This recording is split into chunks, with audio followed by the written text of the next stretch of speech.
Assalamu alaikum. How are you everyone?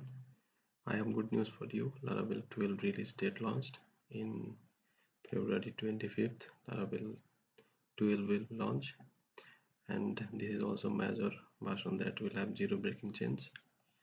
The great thing is in this Laravel 12 we have new starter kit.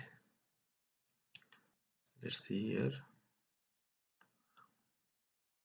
This will be new Laravel starter kit. We can use React, Vue, Liveware, and this is authentication screen. Here is also some change dashboard. React starter kit will be this Inertia React version 19 TypeScript, and in Vue Inertia Vue 3x TypeScript, everything with Liveware script. So I think there will be good news for us, those most importantly those people who didn't upgrade it to Laravel 11.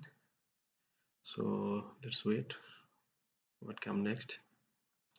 Thank you everyone. I have this good news for you.